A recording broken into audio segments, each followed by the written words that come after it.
جی مجھ سے یہ سوال بہت سارے لوگ کر رہے ہیں اور آپ نے بھی یہ سوال کیا ہے، ایف ایچ ایم کی طرف سے بھی آیا ہے۔ یہ بالکل صحیح بات ہے کہ میں نے دانیہ کو معاف کر دیا ہے اور میرے دل کے اور گھر کے دروازے بھی کھلے ہیں کیونکہ وہ نکاح میں ہے۔ نکاح بھی تنسیخ میں نکاح کا دعویٰ ہوا ہے، نکاح ختم نہیں ہوا۔ اب یہ میں نے کیوں کیا؟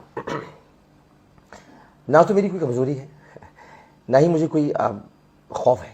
ہاں خوف ہے، اللہ کا خوف ہے۔ اس کی وجہ یہ کہ اب وہ عمر کے لحاظ سے ابھی بہت چھوٹی ہے۔ اس نے جو کچھ بھی کیا ہے اس طرف آنے سے پہلے میں آپ کو چند باتیں کہنا چاہوں گا۔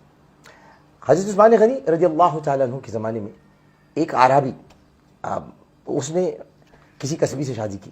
میں یہ الفاظ استعمال نہیں کرتا جو کہ طوائف اور یہ سب مجھے اچھا نہیں لگتا، تو قصبی سے شادی کی اور اس کے بعد وہ جب مدینہ منورہ آیا تو اس نے جب بتایا کہ میری شادی ہوئی ہے تو چاروں طرف سے لوگوں نے لعن طعن شروع کر دی، اس کو بھلا برا کہنا شروع کر دیا اور اس کو تکلیف ہوئی۔ اچھا لعن طعن یہ تھی کہ تم نے کیا کر دیا، کیسے کر دیا، یہ تمہیں نہیں کرنا چاہیے تھا، یہ تم نے غلط کیا، تو وہ بڑا پریشان تھا۔ سیدنا عثمان غنی رضی اللہ تعالی عنہ تک یہ خبر حضرت عمرو بن العاص رضی اللہ تعالیٰ عنہ پہنچائی، تو انہوں نے اس کو بلایا اور کہا کہ میں تمہارے ساتھ ہوں، تم نے جو کیا ہے وہ صحیح کیا، میں تمہارے ساتھ دیتا ہوں اور تمہارا نان نفقہ وہ میں مقرر کرتا ہوں، یعنی بیت المال سے تمہیں پیسے ملیں گے۔ اس کے بعد وہ عورت اس آدمی کی صحبت میں رہ کر اور مدینہ منورہ میں دیگر صحابیات تھیں، ان کی صحبت میں رہ کر وہ عورت اب معاشرے میں شریعت کی ایک علمبردار بن گئی۔ اسی طرح شاہ عبد العزیز محدث دہلوی، شاہ عبد الرشید بھی ہیں، شاہ عبد الحق محدث دہلوی ہیں، شاہ عبد الرشید بھی خاندان سے ہیں اور شاہ عبد العزیز کا یہ واقعہ ہمیں بیان کرتے ہیں، بتاتے ہیں کہ کسی نے ان سے پوچھا کہ طوائف کی نماز جنازہ ہوتی ہے؟ تو انہوں نے مسکرا کے کہا کہ ایک لمحہ توقف کیا اور پھر مسکرا کے کہا کہ جو طوائف کے در پہ جاتے ہیں جب ان کی نماز جنازہ ہو جاتی ہے تو طوائف کی نماز جنازہ کیوں نہیں ہوگی بھائی؟ تو یہ ہم نے جو سوچ رکھا ہے، اب دانیہ تو ان کاموں میں تھی نہیں، دانیہ کو تو میں نکال لایا تھا اس لیے کہ وہ چھوٹی تھی اور یہ وہ علاقے ہیں جہاں پر لوگ مجبور ہوتے ہیں، اب مجبور بچیاں ہوتی ہیں، غربت بہت ہے، پریشانی بہت ہے، اور یہ شادی جو میں نے کی تھی یہ نفس کی بالغی کے لیے نہیں کی تھی، نفس کی بالغی کے لیے نہیں کی تھی۔ بالغی ایک نفس کا ایک نفس امارہ کا رجحان کہتے ہیں، اس رجحان کے لیے میں شادی نہیں کی تھی۔ میں نفس امارہ کی لذتیں چکھ چکا، اور اگر کوئی سمجھتا ہے کہ میں کہ وہ بڈھا ہے جو کبھی بچے ہوں گے تو آپ کو دکھا دیں گے، تو یہ تمام چیزیں ایسی ہیں کہ جہاں آپ کو قدم سنبھل کے رکھنا پڑتا ہے کہ یہ راہ حق ہے، سنبھل کے چلنا، یہاں ہے منزل قدم قدم پر۔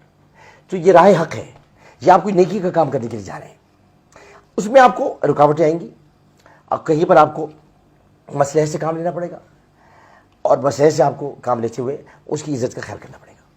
یہی میں نے کیا، اس کی عزت، اس کا مرتبہ دینے والا اللہ تعالیٰ ہے، میں نے اس کو بڑھانے کی کوشش کی۔ جب یہ سب چیزیں ہونے لگیں تو اب تکلیف مجھے پہنچتی تھی کہ اب دانیہ کو تو میں نے نکال لیا ان چیزوں سے، تو آئندہ لوگ کبھی اس کی مثال نہ دیں تو میں اس کو روکتا تھا، میرے پاس رکو، مت جاؤ دوبارہ وہاں پر، ان جگہوں میں مت جاؤ، اب باولپور یا لودھنا جاتی ہوں مت جاؤ، تو میں رخصت ہو کے آ گئی ہوں۔ اور آپ کو پتہ ہے کہ ہمارے معاشرے میں جب بیٹی رخصت ہو کر آ جائے تو اس کا گھر شوہر میں گھر ہو جائے۔ اب یہ ساری باتیں فضول ہیں کہ معاشرے یہ بات ہو چکی ہے، اس میں کوئی ایسا نہیں تھا، تو دانیہ کو قصور نہیں تھا، اس لیے میں کہتا ہوں آپ اسے معاف کر دیں، میں تو جا رہا ہوں یہاں سے، میرے جانے کے بعد اس کی مین بنائیں، آپ اس کو معاشرے میں رہنے نہ دیں، اس کے ایسا نہیں کیجیے گا، وہ چھوٹی ہے، بچی ہے، اس کے ساتھ ایسا مت کیجیے گا، ایسا کریں گے آپ تو آپ گناہ گار ہوں گے، کیونکہ وہ خدا کی گناہ گار، میں نے اس کو معاف کر دیا، اللہ بھی اس کو معاف کر دے گا انشاءاللہ، مجھے اللہ کی رضا سے اقدس سے پوری امید ہے۔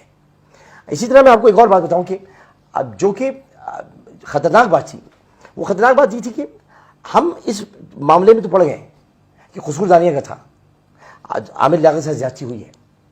آپ کو یہ بھی تو دیکھنا ہوگا کہ عامر لیاقت اس ملک کو چھوڑ کے جا رہا ہے کس درد کے ساتھ۔ اس نے ٹیلی ویژن انڈسٹری کو 24 سال دیے ہیں، 24 سال میں اس نے سوائے فتوحات کے جھنڈے گاڑنے کے اور کچھ نہیں کیا، اس نے آپ کو ٹرینڈز دیے۔ آج انعام گھر نیلام گھر سے متاثر تھا اور انعام گھر سے کئی شعبوں سے متاثر ہے۔ رمضان میں وہی کچھ ہوتا ہے جو میں کرتا تھا، اس کے علاوہ کیا ہوتا ہے، بلکہ اور کچھ کرنے کے لیے ہوتا نہیں۔ تو یہ ساری چیزیں میں کر کے دیکھی۔ اب میں آپ کو بتاتا تھا کہ رمضان کی راتیں کیا ہوتی ہیں. میں نے یہ بتایا آپ کو عشر مغفرت کیا ہوتا ہے, جس کو سب برباد کر دیا پی ٹی آئی نے. عشر مغفرت, عشر نجات, عشر رحمت سب گیا, جہنم سے نجات کا عشر. تو یہ بعد میں پتہ چلا, آپ دیکھا پی ٹی آئی کا ذکر آیا ہوگا, آپ نے سوچا ہوگا پی ٹی آئی کا ذکر اس لیے آیا کہ آج مجھے پتہ چلا, بہت دکھ ہوا مجھے, اتنا دکھ ہوا کہ میں آپ کو بتا نہیں سکتا. ہم نے ساتھ کھانا کھایا تھا, ساتھ پانی پیا تھا, ہم ساتھ رہتے تھے. خان صاحب کی میں بہت عزت کرتا ہوں اور آج بھی کرتا ہوں, لیکن آج مجھے پتہ چلا کہ ایف آئی اے کے لوگوں نے بتایا کہ اس پوری کردار کشی کی مہم کے پیچھے فواد چودھری کا ایک ٹولہ تھا, اور فواد چودھری کا تعلق پی ٹی آئی سے. انہوں نے کس کو خوش کرنے کے لیے کیا یہ تو مجھ کو نہیں معلوم, لیکن فواد چودھری نے جو کیا ہے یہ میں آپ کو بتا دوں کہ فواد چودھری کیا آئے گا. یہ حدود الہی میں گھسنا ہے. آپ کسی میری عادت نہیں کہ میں کسی کی کردار کشی کروں, اور کل آپ نے میرا کردار سب نے دیکھ لیا ہے. میرا جو کردار تھا جو میں کل پھٹ پڑا, اچھا وہ پھٹ گیا کہ آپ کو پتہ چل گیا میں کس طرح کا انسان. نہ میں کردار کشی کرتا ہوں, نہ ہی میں یہ کسی کے خوابگاہ میں گھس کر اس کی وہ باتیں جو کہ راز کی باتیں. مولا علی فرماتے ہیں کہ کسی کا راز تلاش مت کرو, مل جائے تو فاش مت کرو. تو میں اسٹاکر نہیں ہوں, میں اسٹاکنگ نہیں کرتا. میری 2 بیویاں کرتی تھی اسٹاکنگ, نہیں میں نہیں کرتا. اسے کہ اسٹاکنگ کرنا بری بات ہے, کسی کی تاک جھانک کرنا, اس کے بارے میں جاننا, ٹو لگانا, یہ سب بری بات ہے, اللہ تعالیٰ نے منع کیا ہے. میں بہت کچھ کہہ سکتا ہوں, میں بتا سکتا ہوں خان صاحب کے بارے میں کہ ان کی شادی کا کیا معاملہ تھا. میں بہت کچھ کہہ سکتا ہوں فواد کے بارے میں. میں کافی کچھ بتا سکتا ہوں علی زیدی کے بارے میں. آپ کو تو نہیں پتا ہوگا علی زیدی کی 2 بیویاں ہیں, لیکن میں بتا سکتا ہوں. اسی طرح بہت ساری باتیں, لیکن میں ایسا نہیں ہوں کہ میں ایسی باتیں کروں آپ کے سامنے کہ جس سے آپ کو تکلیف ہو. اور آپ کو کیا تکلیف ہوگی اللہ تعالیٰ کو گوارا نہیں ہے. تو میں یہ باتیں نہیں کرنا چاہتا, لیکن یہ کہنا ضرور چاہوں گا کہ آپ نے اچھا نہیں کیا.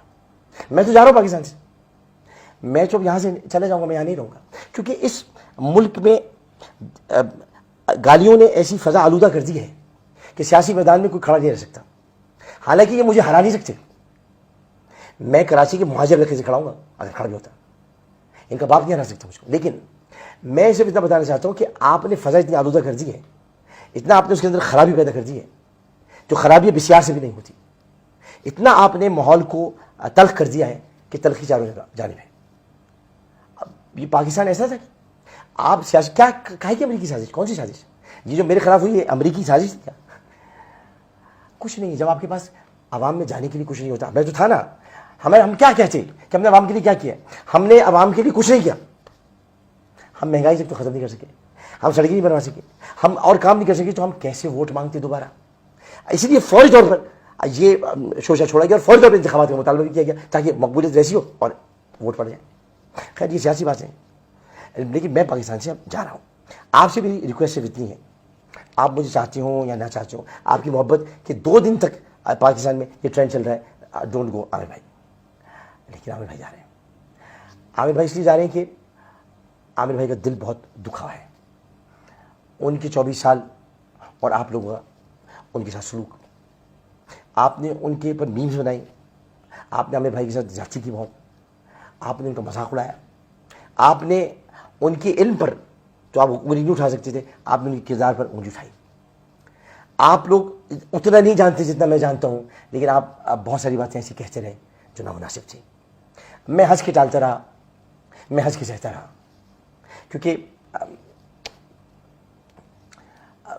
میں ہر خوشی کو غم میں, ہر غم کو خوشی میں اڑا گیا. میں نے کسی کی تکلیف کو محسوس کیا, اپنی تکلیف کو محسوس نہیں کیا. میرے اپنے گھر میں تکالیف نہیں, آپ نے اس کا سہارا لیا, مذاق اڑایا آپ نے. اب ایسا کچھ میرے ساتھ کیا کہ میں وہ بیان سے قاصر ہوں, میں بیان نہیں کر سکتا. لیکن میں نے اپنا پورا بہترین وقت یہاں پر دیا. میں نے جو کچھ کیا وہ سب کے سامنے. آج بھی اپنے حلقے میں مروا کے قاتل کے پیچھے میں پڑا ہوں کہ اس کو پھانسی دلواؤ. عمران خان صاحب آج تک اس کو پھانسی نہیں دلوا سکے, کہتے رہے ہم نامرد کر دیں گے, نامرد کر دیں گے. نامرد نہیں کرتے, شریعت پر عمل کر کے اس کو پھانسی دیتے. تو میں بس یہ کہ اب دل برداشتہ ہو گیا ہوں, اس لیے میں جا رہا ہوں. تو یہ میں آپ چونکہ آپ نے پوچھا تھا کہ میں رکوں گا کہ نہیں. دانیہ اگر یہ کہ واپس آ جاتی, معافی مانگتی اللہ تعالیٰ سے, مجھ سے نہیں, میں نے تو معاف کر دیا. میں نے تو ہانیہ کو بھی معاف کر دیا.